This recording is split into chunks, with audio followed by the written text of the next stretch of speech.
All right, good evening, everybody. Oh my gosh, I'm in Phoenix right now, and it's amazing. Some of us were just chatting before we started recording just about how funny desert dwellers are when it comes to winter weather, because I could be in my bikini right now and everyone out there is bundled up in a parka. But it's been so fun to be down here. So you guys, before we jump into the call tonight, there's actually one cool announcement that I have.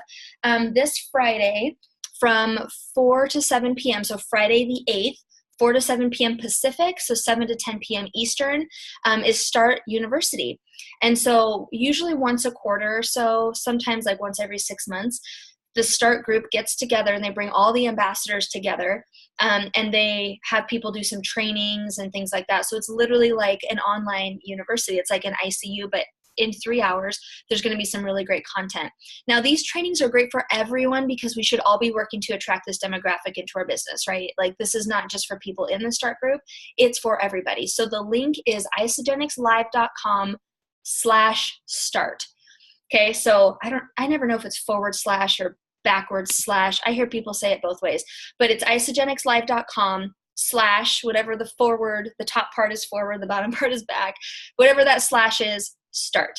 Okay, and that is Friday, 4 to 7 p.m. Pacific, 7 to 10 p.m. Eastern. Okay, that will be a fantastic training. I don't know who is training on that yet, but it will be good.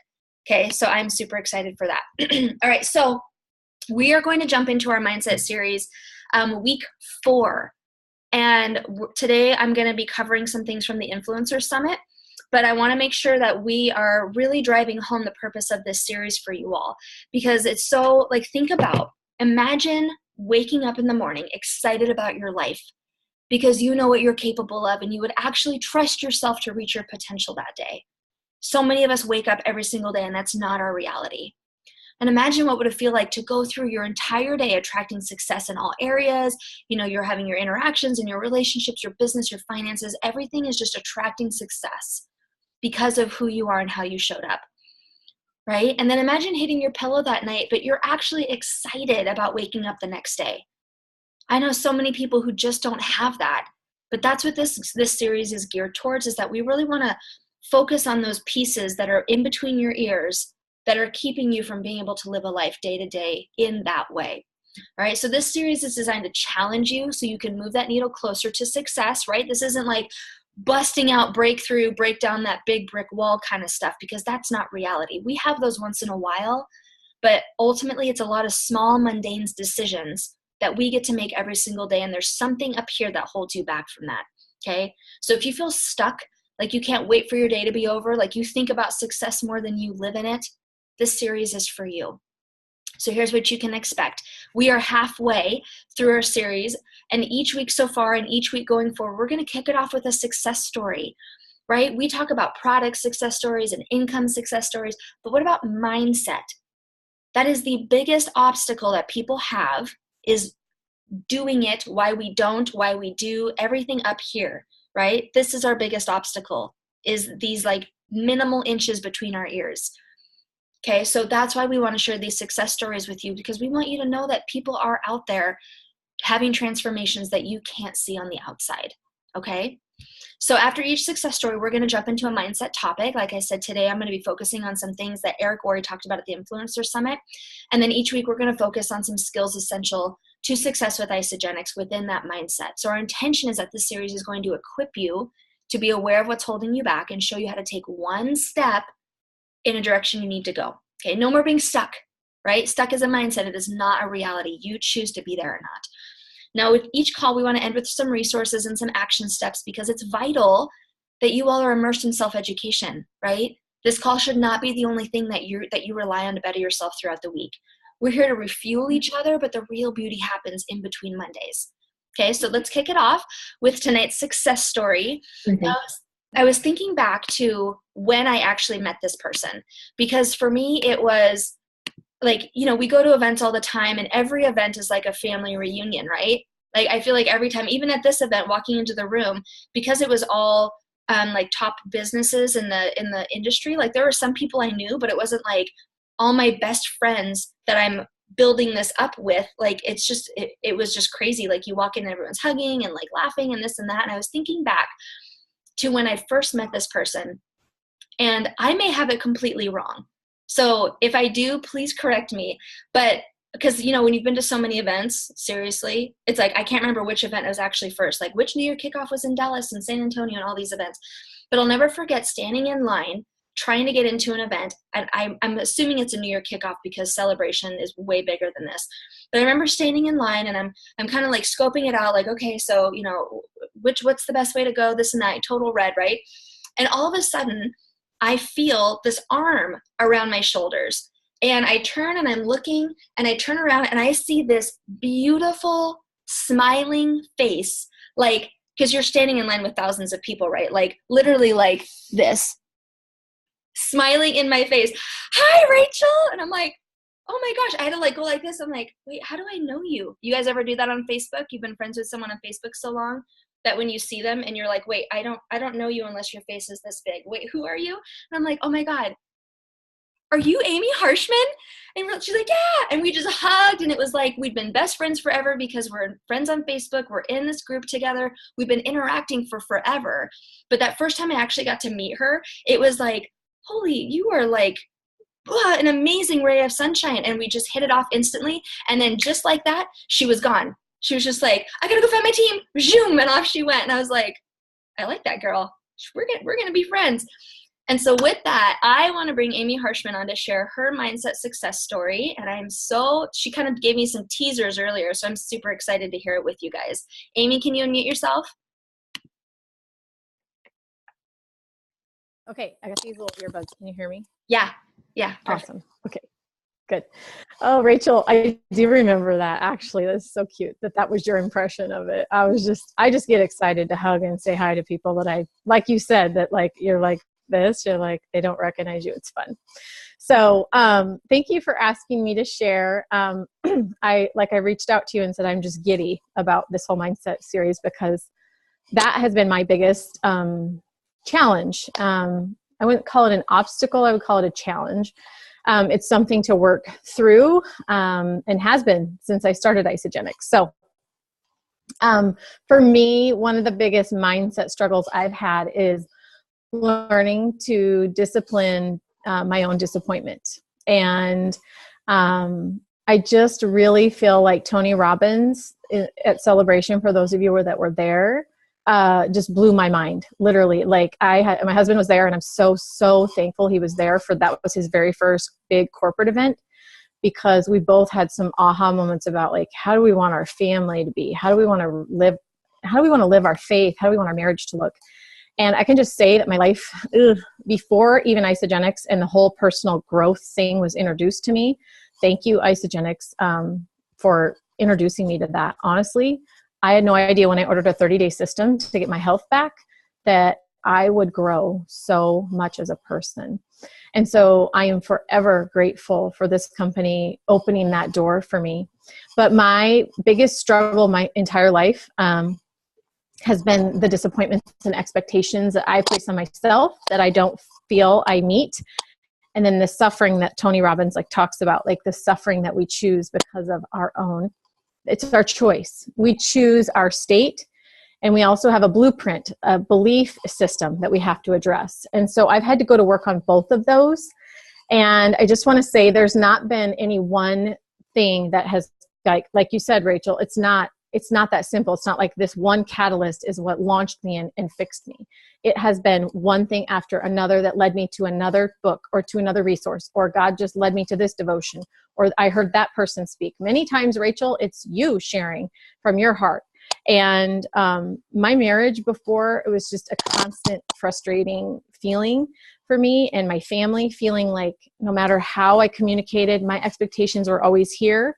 And the frustration and the building, like trying to control everything. And I wanted this outcome over here.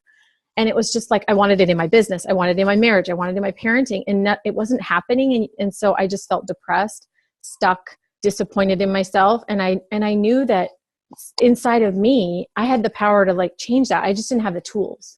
So, really, I could describe it as like a mental prison. I know that sounds maybe like overkill, but for me, it really was. So I've learned to discipline my disappointment, and it's through all these wonderful events, through Healthy Mind and Body. The first time I did the Healthy Mind and Body program, I just completely transformed.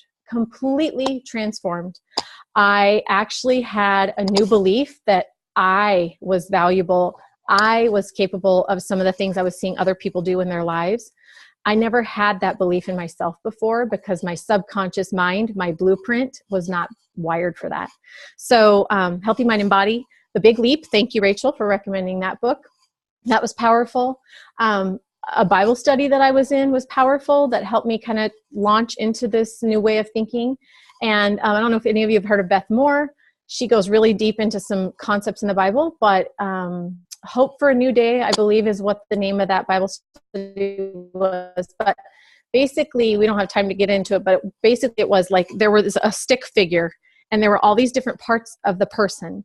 And if you were not allowing, if this is your faith, this is my faith, allowing God to parent you well in all of those areas so that you feel loved and valued and nurtured, and you get your affection and all of your adoration and all the love that God has for you. If you're not getting those different areas from Him as a parent, you're going to see that show up as a deficiency in your life somewhere else. That was another like moment for me, because it was like, oh, no wonder I'm expecting my husband to do that for me. Oh my word, he's not created to do that for me. And then I take it out on all these other people in my life. So like I said, there's just been quite a few different tools, but what I really most profoundly in the last 6 months have found to be life-changing and what my life looks like now is the Tony Robbins concepts about trading our expectation for appreciation. The fact that I am in control of taking my expectations and trading them for appreciation for what I currently have has shifted everything, you guys. I finally hit 2-star after 4 years. I hit 1-star within my first 4 months in the company, and I was, quote, stuck at 1-star for 4 years. But it's because I didn't believe I was worthy of it. I didn't think I was valuable enough. And I don't believe those things anymore. And the people that are starting to come into my life and in my business it's an entirely different group of people than I was attracting 4 years ago. So trading those expectations for appreciation. Every morning before my feet hit the floor, I thank God that I have breath in my lungs. I thank Him for my family and my children. And then I drag my butt down and drink my ice of coffee so I can wake up. But that is a practice that I have cultivated. And I will tell you that if you can gratitude even just that way, you don't always have to journal it. That has been life-changing for me. And then getting out of my head and into my heart. That's the last thing I would say. For those of us that struggle with mindset stuff, I heard them say this at UIA over and over. Get out of your head and get into your heart. Your heart is the reason you want to do this business in the first place. You just get stuck in your head along the way because you're trying to be the way the world wants you to be rather than following what you know your purpose is. So get out of your head, get back into your heart. So that's what I've had to do. Counseling, Bible studies, you name it. I'm open. I love mindset stuff. Mm-hmm. So thanks for letting me share. Oh my gosh, Amy, I love everything that you said. Seriously, guys, throw some love in the chat for Amy because, first of all, I never want us to get to a place of complacency where we feel like having each other on these Zoom calls and just getting to hear people's stories and we get to sit back and just listen, this and that. It takes a lot of guts to be able to open up and share about a transformation like that, more than physical, more than financial, like the mindset, the emotional and mental transformations that we all go through to get up in front of people. She doesn't know everyone on this call, right? To get up and be able to share that, that's incredible. So we have a culture of gratitude here, and let's be grateful for Amy's time and that she was willing to share that, because that is after a long, arduous journey. Right? Amy didn't just read that out of a pretty book. That was her that was her reality. So, Amy, thank you so much for sharing. Thank you. Really, that was awesome. Thank you. And don't you guys love when these people get on here and share, and they're sharing the tools too? Like, oh, here's what I use. Here's what I use. It's not going to be the same for everybody, but it can be. Okay. That's what's cool about this, is that what works for one person may not work for another person. I know people who have read The Big Leap as many times as I have, and I know other people who are like, I didn't really get into it. And it's like, that's cool. You're not ready. But, it's not for everybody. So, like, just being able to hear all the different ways that people are doing this is probably one of my favorite parts of this transformation, because that's what we can learn from. So thank you, Amy, again for that. All right, you guys. So like I said before, I'm coming to you from the used to be sunny but still very warm Phoenix, Arizona. And Jeff and Cindy and Mike and I just spent 2 days immersed in a training with Eric Worre called the Influencer Summit. Now, I'm going to give you guys a little bit of some insider information. Corporate is already hinting that they want to make this an annual thing. So get to this event next year. You have to. Okay, you have to get to this, or whatever version of it, or whatever it looks like next year. But they keep hinting that they want to do it again. And so if it's there, you have got to be there. You just have to. Okay. Now, I'm hoping that tonight will instill a little bit more belief in you. And if it doesn't, that's on you, because I'm telling you with all of my heart, this was a game changer. Okay. So right now I'm sitting in our hotel room. And as of right now, you guys, I am a completely different person than I was 48 hours ago. I'm a different person. Jeff's a different person. Our marriage is different. Our partnership is different, all of it. And I'm here to pass on a huge chunk of what made that happen. Now, before I dive into it, I just want to make sure you guys know that this call tonight is going to be shorter than most, because in a moment of real honesty with you, my family's downstairs and they are waiting for me to have dinner. And I just feel like my time and my place right now is with my family. And so tonight, I'm still going to give you content that's going to drive that needle forward for you if you choose to let it. But it's not going to be like an hour plus long call, because my time needs to be with the people that I'm doing this for. And I know you all respect that and I appreciate it. So a little about Eric Worre. Like, okay, if you don't know this guy by now, who is this guy? Why was this event so important? Eric Worre is one of the top influencers in the entire industry of network marketing. He's the guy that Kathy Coover calls when she wants to run a big idea by someone outside of Isagenix. Like, she said that at the event. She and Travis Garza were up on stage and she said, when we have a big idea and a big idea for a promotion or direction we want to go with the company, Eric is the one that we call after we make some decisions within Isagenix to bounce ideas off of. This guy mentors the greats in this industry. Okay, he knows what works and what doesn't work. And so every year he hosts an event called Beyond Leadership. This is a 5-day long intimate training with him, and it's about $5,000 to attend this. Worth every penny, I have no doubt. He took the content from that event, all 5 full days of it, and he condensed it into about 2 days for us at this event.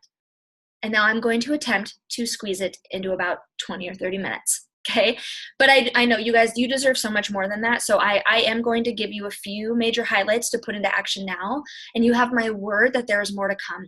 Okay. And if you are willing and you're open and you're hungry for it, you will get every little piece that I'm giving to you tonight and going forward. Okay. That's my promise to you.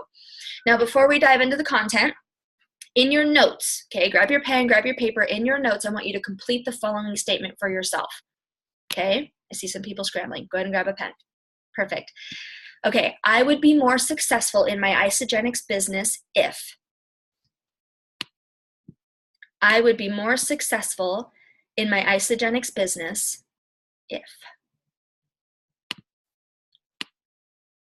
More than one, there should be more than one thing for sure, but jot at least a couple down. I would be more successful in my Isagenix business if.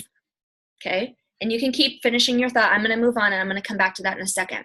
All right. The first point that we're going to cover tonight, you guys, I want to define an influencer for you, right? Because leadership is kind of becoming an overused word. Has anyone else noticed that? It's almost a nonsense word at this point because it can mean so many different things in so many different areas. And when I think about the epitome of a leader, sometimes my mind goes to my son's preschool class where sometimes he's leader of the week and he gets to walk the kids to recess that week. You know what I mean? It's like leadership can mean so many different things. And so when Eric really touched on an influencer, he talked about that this is the most valuable trait in network marketing, is being an influencer.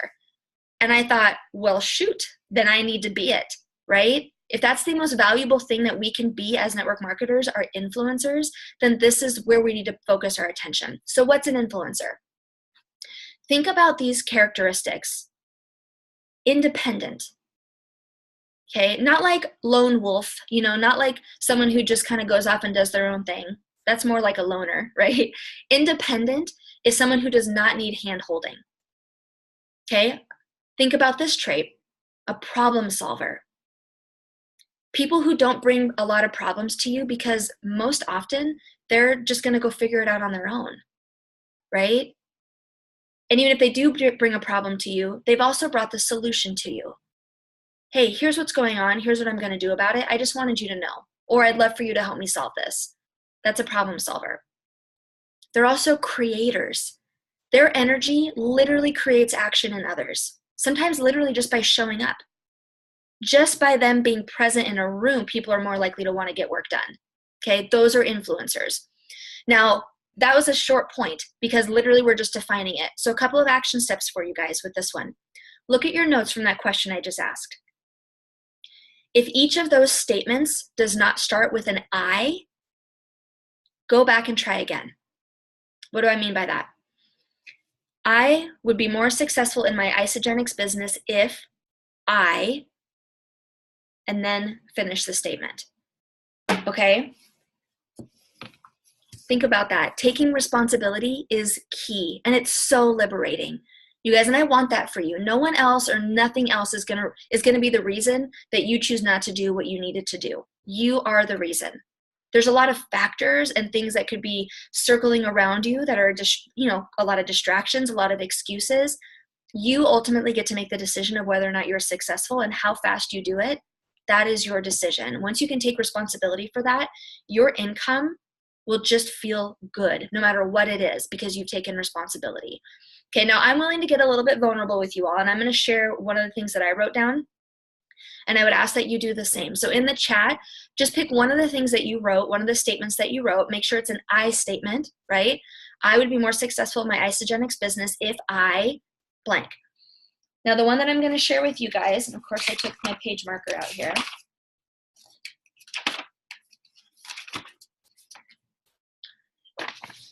I would be more successful in my isogenics business if I stopped feeling guilty for other people's choices. Now, I could have very easily said, I could be more successful if the people around me would stop being haters. I could be more successful if my family and friends from my childhood wanted to be successful with me. I could be more successful if blah, blah, blah, blah, blah, right? I can project this on anyone I want to. But that's not reality.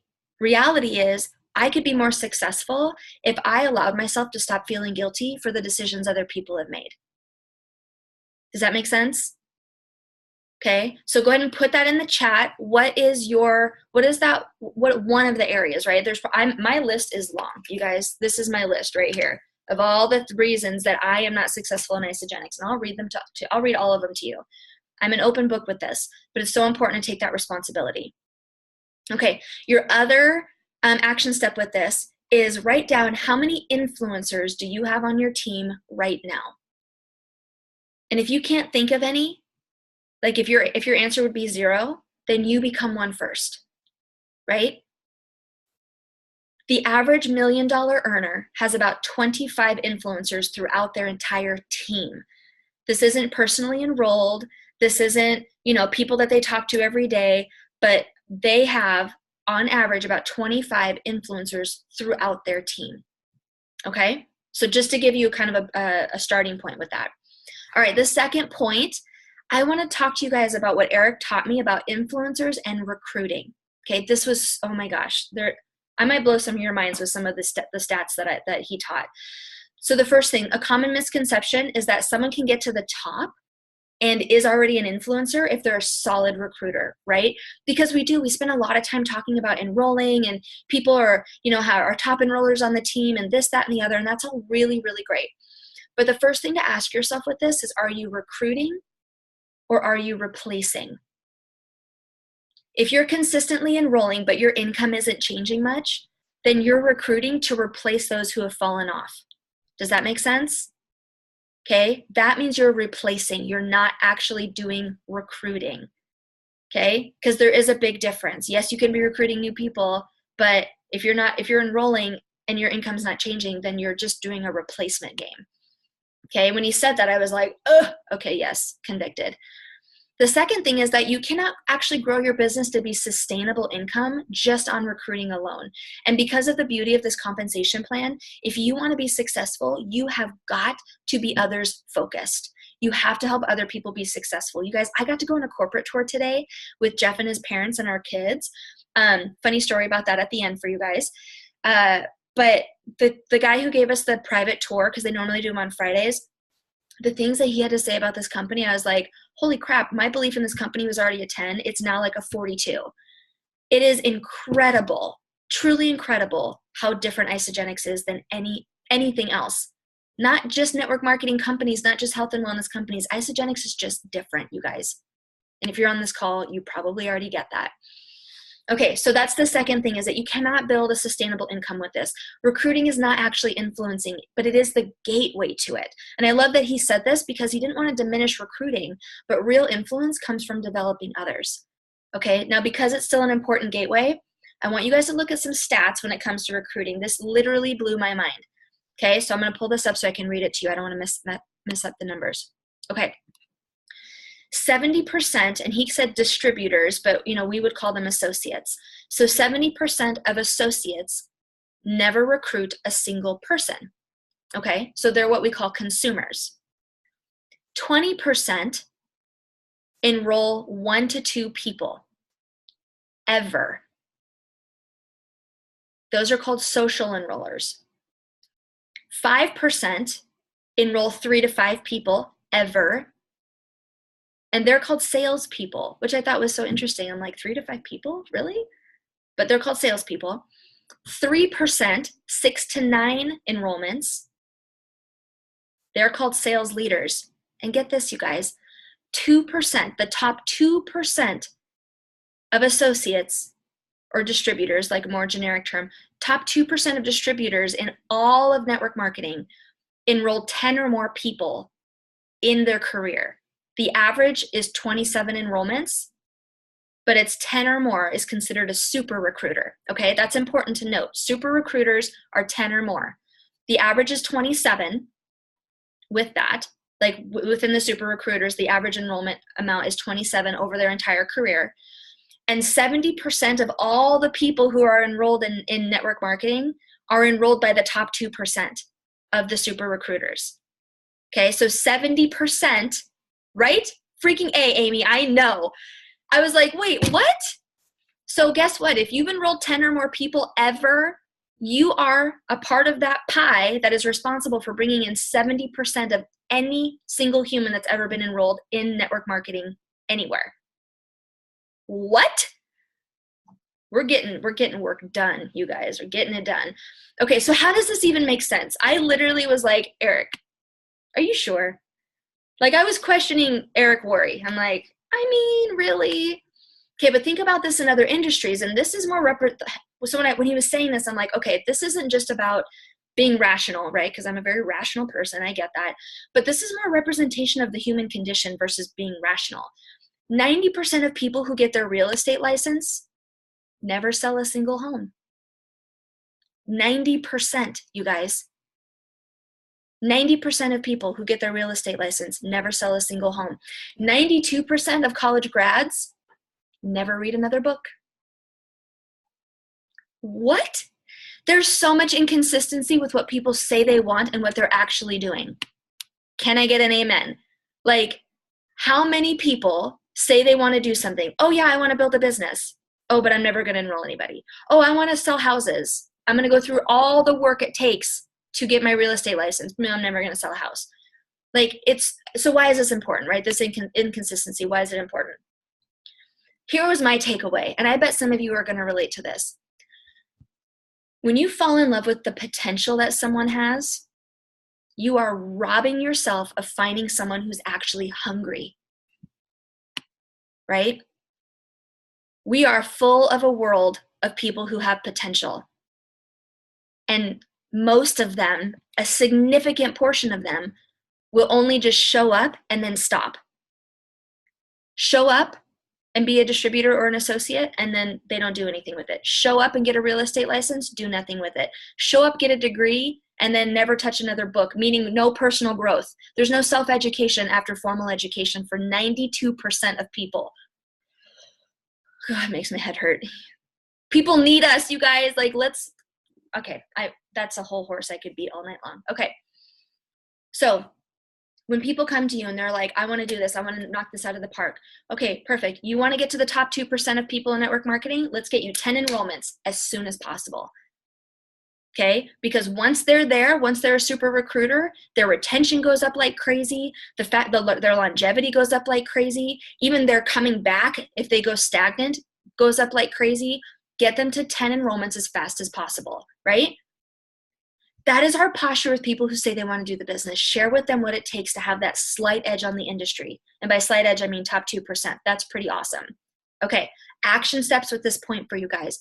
Identify where people on your team fall into these categories, right? So like how many enrollments do they have? Is that pretty on par with like where they're at? If someone just started a month ago and they already have 6 enrollments, I mean, work with them to get them to super recruiter, like get them to 10 enrollments, and obviously duplication and all of that. And that's going to be a whole nother training that I'll do for you guys. I don't have time to do duplication. That's going to be its own call, I promise. Okay, so who are your super recruiters? And if you don't have any, then you need to become one. And for some of you, that's becoming one again. If it's been a while since you've enrolled like 10 people in a short amount of time, become one again and just see who you attract. Like Amy said earlier, she's amazed at the kinds of people she's attracting into her life and her business now because she's different up here because of the action that she's been taking. Okay? All right, the last point. I want to talk to you guys about the mindset from being an employee to being an entrepreneur. This was massive. Oh my gosh, this part, like, the whole thing blew my mind. I'm going to keep saying that and you guys are like, okay, I get it, Rachel, it blew your mind. No, for realsy though. It really blew my mind. Okay, so when you think about employee mindset and an entrepreneur mindset, we talk about this stuff all the time, right?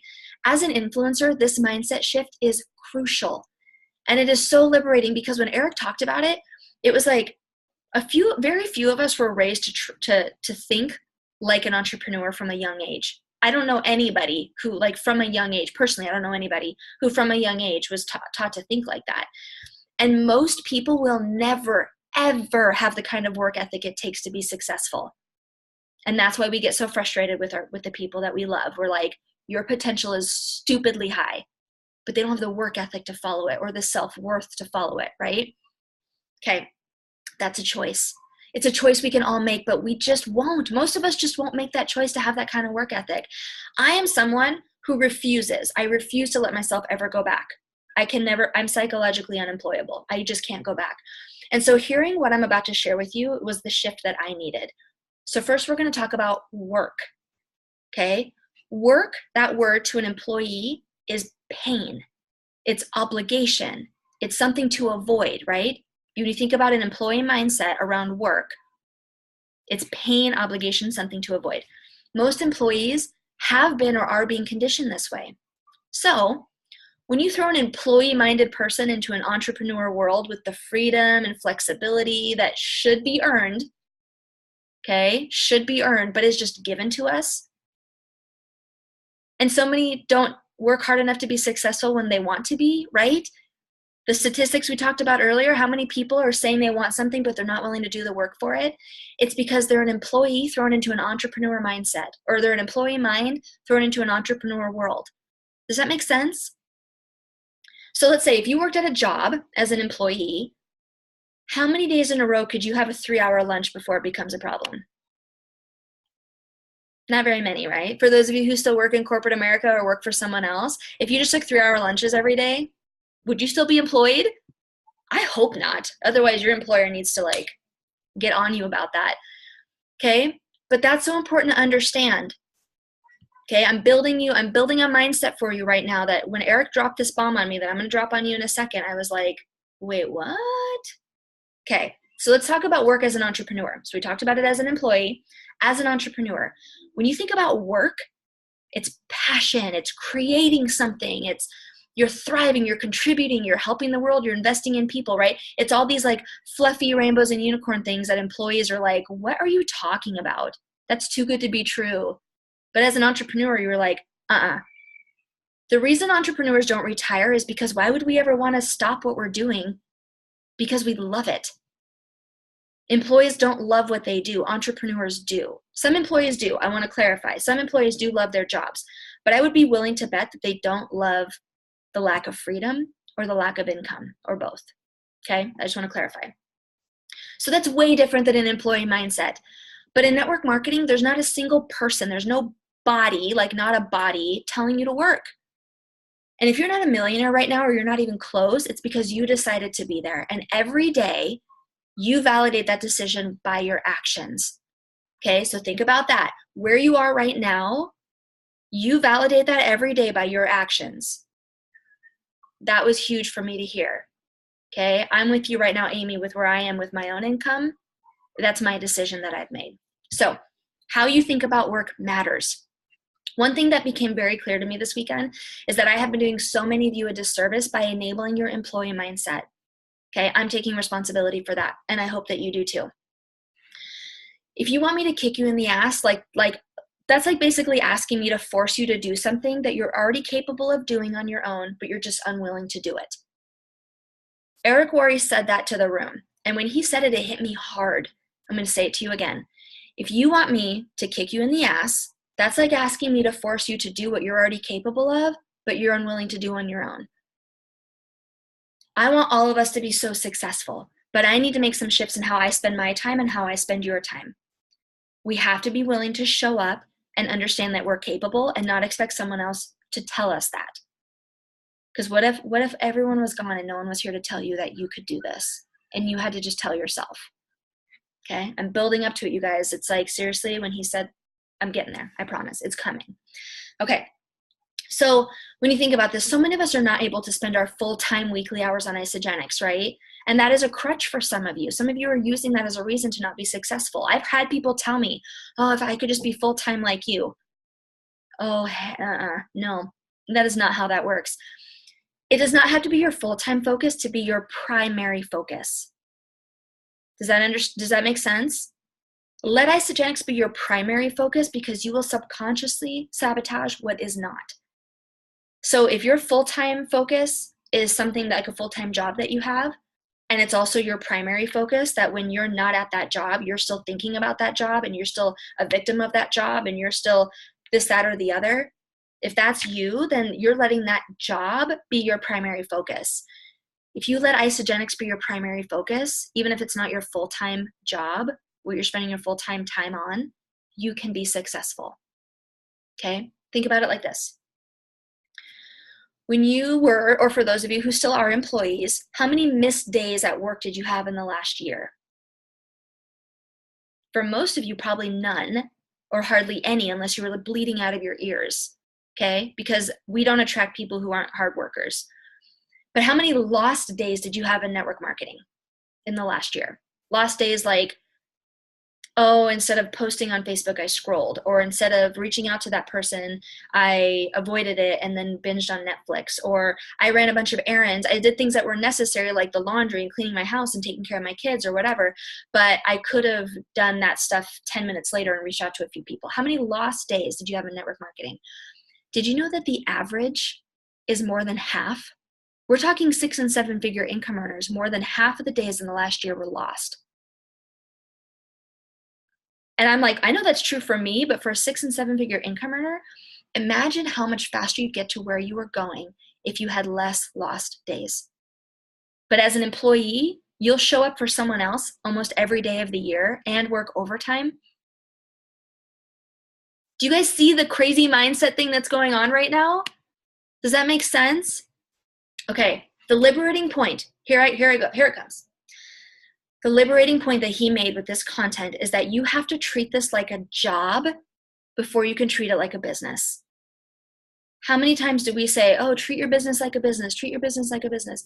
You have to treat this like a job first before you can treat it like a business. You have to employ yourself. Be the employee and be the boss. You can't just be the boss, right? You have to earn that. In corporate America, you have to earn being the boss. It's the same in network marketing. You have to earn being the boss, which means you have to be the employee first. Okay, action steps. In your notes, I want you to think about this. I want you to jot this down for yourself and share it in the chat if you're brave. If you were working for a Fortune 500 company and your salary was based on what you were doing right now in your business, how much would you be paid? Would you still be employed? Answer that for yourself. It's a serious question. I had to answer it in front of a bunch of people. Like, you have to answer. Jenny, fired. I think so many of us would be totally fired, right? Or our pay wouldn't be what we want it to be. Your action step with this is to employ yourself. You are in the most forgiving industry, and yet we just hope that we'll be millionaires someday, right? Anyone else living on hope and a prayer? Anyone? I have been for way too long. But still, like, it goes to show you how forgiving this industry is, because when I look back and I think about, I'm an achiever. I'm someone, I'm a red, I'm an achiever. I have incredible work ethic. I thank my Father for that, my Heavenly Father and my earthly Father for my work ethic. And even with all of that in place for me, I still had more lost days than productive days in the last year. And it just rips my soul apart to say that out loud, because that's not my personality. If I can do that and have more lost days than productive days and still get to where I am right now, we just retired my husband last month. We're not making what we want to make, but we're making enough to fly our whole family down to Phoenix for a week and just do life together. I'm so stinking grateful for that. Now imagine if my ass was actually working like I was an employee, because you better believe I was like the best employee everywhere I went. That's what my dad taught me. No matter what your job is, no matter what you're doing, no matter who you're working for, you be so good they can't do it without you. Whether you're taking out trash, you're filing paperwork. That was my first job. I worked in a medical office, and I filed paperwork when I was 16. I learned what those little rubber things on your fingers were for. I thought my grandma was nuts. I'm like, why are you always wearing that crap? She was a bookkeeper. Now I'm like, oh, I get it. Paper cuts. It's a real thing. Job hazard. I was so freaking good at that job that when I promoted myself, like they basically gave me a receptionist job, and I was 18. They went through 5 medical filing assistants after me, because they were like, this person sucks. Like, can you train them to do what you did? And I'm like, I maybe. Some of them are older than me. You have to be so freaking good at what you do that you would hire yourself. Employ yourself, you guys. What kind of an employee are you? And maybe that's something that you need to ask yourself. If you're working at another job right now, show up 100% everywhere you go. Because how you do anything is how you do everything. And if you're not going to show up for yourself or someone else, you have to get more congruent with that. Okay? Again, I could beat that horse all night long. Okay. So in the chat, please, what is your biggest takeaway from this? Okay, what is one action step you're going to take? Because remember, I'm here pouring my time away from my family into all of you, because this is how much I believe in what I learned. How you can bless me back is to tell me how you're going to take this time that I gave you and you're going to put it into action to enhance and beautify your life even more. That would be the biggest blessing to me. So throw that in the chat. One thing you're going to take away. And then a couple resources for you. Actually, one big one. If you're not subscribed to networkmarketingpro.com yet, please go to networkmarketingpro.com, subscribe to Eric Worre, and you get emails, free trainings. He has thousands of hours of free trainings. And so much what he talked about in these last few few days are in videos in like short, easy to chew bites. Okay, it's beautiful. And I want to leave you with this one last thought. Okay, so as soon as I do this thought, I'm going to blow some kisses. I'm going to stop the recording, and then I'll say goodbye to everyone. I'm going to go down and have dinner with my family. In order to have what you want in life, you have to think differently than you do right now. Otherwise, you'd already have it. Okay? How's that for a mindset bomb for you? In order to have what you want in life, you have to think differently than you do right now. Otherwise, you'd already have it. Okay? I seriously love being here with you guys so much. I'm going to go ahead and stop the recording, and then we can say our goodbyes.